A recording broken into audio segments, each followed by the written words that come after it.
Chapter 28. I get home just as the sun is starting to set. The sky is rosy pink. As I'm unlocking the kitchen door, I hear the phone ringing inside. I rush in to grab it. "Good morning," says Jonah. "Morning?" Outside the window, the sun is almost below the horizon. I laugh. "I'm watching the sun set." "Where are you calling from?" "Singapore," he says. "Oh. By the way, from my hotel I'm watching the sun rise," Jonah says. "Alex, I wouldn't have called you at home, but I'm not going to be able to talk to you again. For a few weeks." "Why not?" "Well, it's a long story and I can't go into it now," he says. "But I'm sure we'll have a chance to discuss it sometime." "I see. I wonder what's going on, but say, that's too bad. It puts me in a kind of a bind, because I was just about to ask for your help again." "Has something gone wrong?" he asks. "No," I tell him. "Everything is generally going very well from an operations standpoint. But I just had a meeting with my division vice president, and I was told the plant has to show an even bigger improvement." "You're still not making money?" he asks.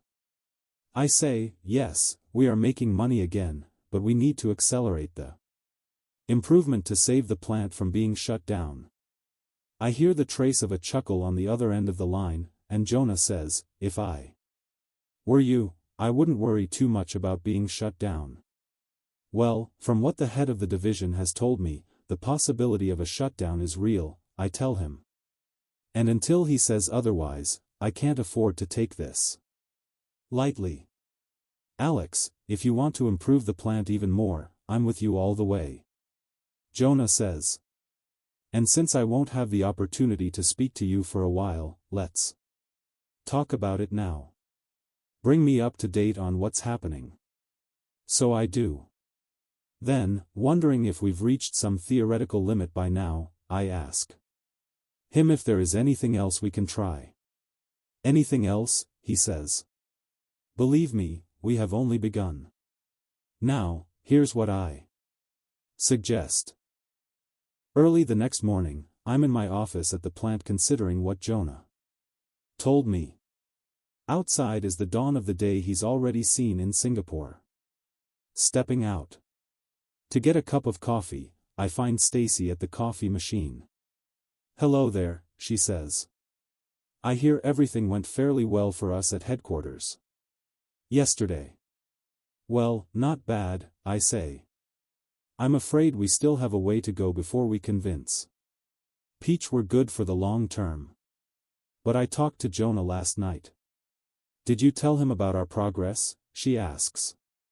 "Yes," I say. "And he suggested we try what he called the next logical step."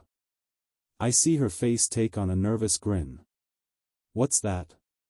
"Cut our batch sizes in half on non-bottlenecks," I say. Stacy takes a step back as she thinks about this. "But why?" she asks. I say with a smile, "Because in the end we'll make more money." "I don't understand," she says. "How is that going to help us?" "Hey, Stacy, you're in charge of inventory control," I tell her. "You tell me. What would happen if we cut our batch sizes in half?" Thinking, she sips her coffee for a moment. Her brow compresses in concentration. Then she says, "If we cut our batch sizes in half, then I guess that at any one time we'd have half the work in process on the floor. I guess that means we'd only need half the investment in work in process to keep the plant working. If we could work it out with our vendors, we could conceivably cut all our inventories in half, and by cutting our inventories in half, we reduce the amount of cash tied up at any one time, which eases the pressure on cash flow." I'm nodding each time she says a sentence, and finally I say, "That's right. That's one set of benefits." She says, "But to reap those benefits fully, we'd have to have our suppliers Increase the frequency of deliveries to us and reduce the quantity of each delivery. That's going to take some negotiating through purchasing, and I'm not sure all the vendors will go for it. I tell her, that's something we can work on. Eventually they'll go for it because it's to their advantage as well as ours. But if we go to smaller batch sizes, she says, squinting at me in cynicism, doesn't that mean we'll have to have more setups on equipment? Sure, I say, don't worry about it. Don't? Yeah, don't worry about it. But Donovan will do just fine, even with more setups, I say. And, meanwhile, there is another set of benefits, aside from what you said, that we can have almost immediately. What's that? She asks. You really want to know? Sure, I do. Good. You set up a meeting with the other functions and I'll tell everyone at the same time. For dumping that little chore of the meeting arrangements on her, Stacy pays me back in kind by setting the meeting for noon at the most expensive restaurant in town, with lunch billable to my expense number, of course. What could I do? She asks as we sit down at the table. It was the only time. Everybody was available, right, Bob? Right, says Bob. I'm not mad. Given the quality and quantity of work these people have done recently, I can't complain about picking up the tab for lunch. I get right down to telling everybody what Stacy and I had talked about this morning and lead up to the other set of benefits. Part of what Jonah told me last night over the phone had to do with the time a piece of material spends inside a plant. If you consider the total time from the moment the material comes into the plant to the minute it goes out the door as part of a finished product, you can divide that time into 4 elements. One of them is setup, the time the part spends waiting for a resource, while the resource is preparing itself to work on the part. Another is process time, which is the amount of time the part spends being modified into a new, more valuable form. A third element is queue time, which is the time the part spends in line for a resource while the resource is busy working on something else ahead of it. The fourth element is wait time, which is the time the part waits, not for a resource, but for another part so they can be assembled together. As Jonah pointed out last night, setup and process are a small portion of the total elapsed time for any part. But queue and wait often consume large amounts of time. In fact, the majority of the elapsed total that the part spends inside the plant. For parts that are going through bottlenecks, queue is the dominant portion. The part is stuck in front of the bottleneck for a long time. For parts that are only going through non-bottlenecks, wait is dominant, because they are waiting in front of assembly for parts that are coming from the bottlenecks. Which means that in each case, the bottlenecks are what dictate this elapsed time. Which, in turn, means the bottlenecks dictate inventory as well as throughput. We have been setting batch sizes according to an economical batch quantity, or EBQ, formula. Last night, Jonah told me that although he didn't have time over the phone to go into all the reasons, EBQ has a number of flawed assumptions underlying it. Instead, he asked me to consider what would happen if we cut batch sizes by half from their present quantities. If we reduce batch sizes by half, we also reduce by half the time it will take to process a batch. That means we reduce queue and wait by half as well. Reduce those by half, and we reduce by about half the total time parts spend in the plant. Reduce the time parts spend in the plant, and our total lead time condenses, I explain. And with less time spent sitting in a pile, the speed of the flow of parts increases. And with faster turnaround on orders, customers get their orders faster, says Lou. Not only that, says Stacy, but with shorter lead times we can respond faster. That's right. I say. If we can respond to the market faster, we get an advantage. In the marketplace. That means more customers come to us because we can deliver faster, says Lou. Our sales increase. I say. And so do our bonuses, says Stacy. Whoa. Whoa now. Hold up here a minute, says Bob. What's the matter? I ask him. What about setup time, he says. You can batch sizes in half, you double the number of setups. What about direct labor? We got to save on setups to keep down costs. Okay, I knew this would come up, I tell them. Now look, it's time we think about this carefully. Jonah told me last night that there was a corresponding rule to the one about an hour lost at a bottleneck. You remember that? An hour lost at a bottleneck is an hour lost for the entire system. Yeah, I remember, Bob says. I say, the rule he gave me last night is that an hour saved at a non-bottleneck is a mirage. A mirage, he says. What do you mean, an hour saved at a non-bottleneck is a mirage?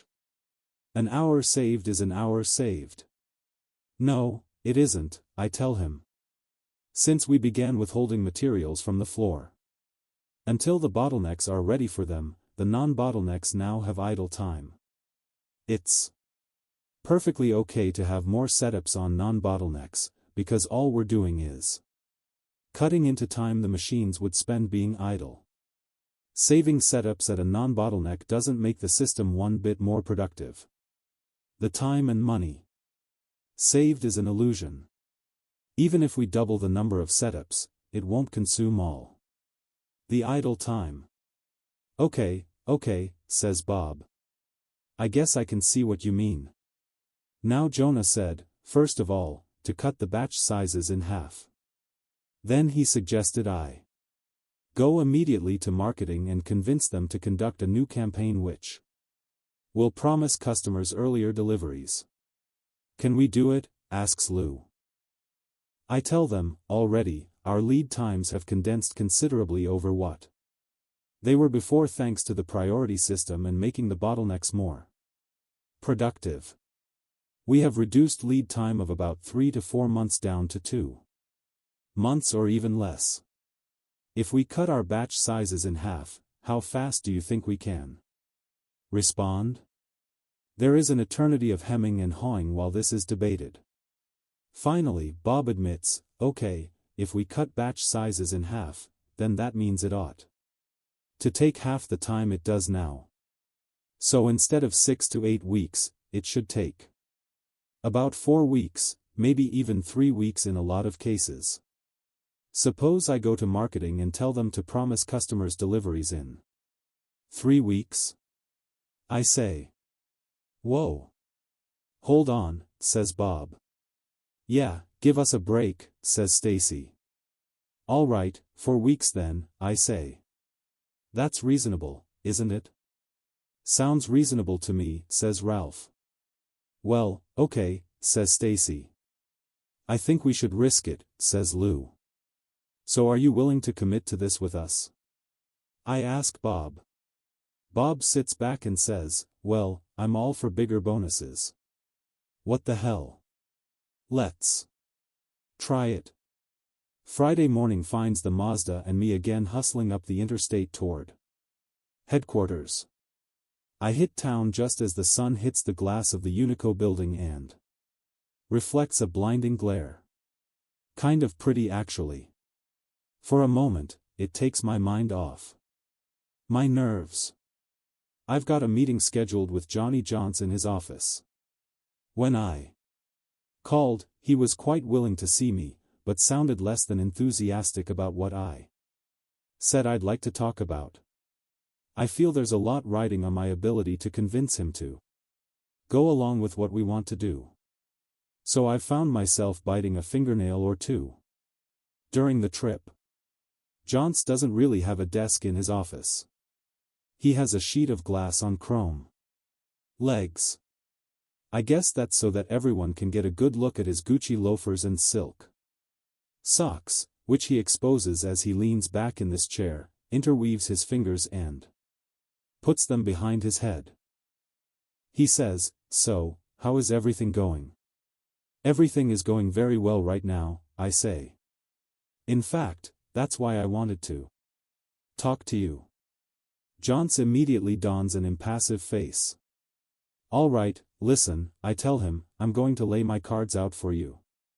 I'm not exaggerating when I say everything is going well. It is. We've worked off our backlog of overdue orders, as you know. At the beginning of last week, the plant began producing strictly to meet projected due dates." Johns nods and says, "Yes, I've noticed my phone hasn't been ringing lately with complaints from customers missing their orders. My point," I tell him, "is that we've really turned the plant around. Here, look at this."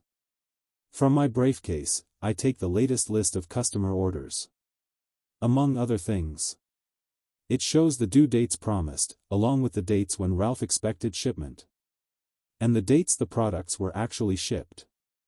"You see," I tell Johns as he studies the list on the glass top of his table, "we can predict to within 24 hours one way or the other when an order will leave the plant." "Yes, I've seen something like this floating around," says Johns. "These are the dates?" "Of course. This is impressive," says Johns. "As you can see by comparing a few recently shipped orders with ones of a month or so before, our production lead times have condensed dramatically. 4 months lead time is no longer a holy number with us. From the day you sign the contract with the customer to the day we ship, the current average is about 2 months. Now, tell me, do you think that could help us in the marketplace?" "Sure it could," says Johns. "Then how about 4 weeks?" "What?" "Al, don't be ridiculous," says Johns. 4 weeks. We can do it. Come on, he says. Last winter, when demand for every damn thing we make was way down, we were promising delivery in 4 months, and it was taking 6. Now you're telling me you can go from contract to finished product in 4 weeks? I wouldn't be here talking to you if we couldn't, I tell him, hoping desperately that we're right. John snorts, unconvinced. Johnny, the truth is I need more business, I tell him. With our overdues gone and our current backlog declining, I've got to get more work into my plant. Now we both know the business is out there, it's just that the competition is getting more of it than we are. Johns looks at me through narrowed eyes. You can really turn around an order of 200 Model 12s or 300 DBD 50s in 4 weeks? Try me, I tell him. Get me 5 orders, hell, get me 10 orders, and I'll prove it to you. And what happens to our credibility if you can't come through? He asks. Flustered, I look down through the glass table. Johnny, I say, I'll make a bet with you. If I don't deliver in 4 weeks, I'll buy you a brand new pair of Gucci's. He laughs, shakes his head and finally says, okay, you're on. I'll pass the word to the salespeople that on all your products, we're offering terms of factory shipment in 6 weeks. I start to protest. Johns holds up a hand. I know you're confident, he says. And if you ship any new orders in less than 5 weeks, I'll buy you a new pair of shoes.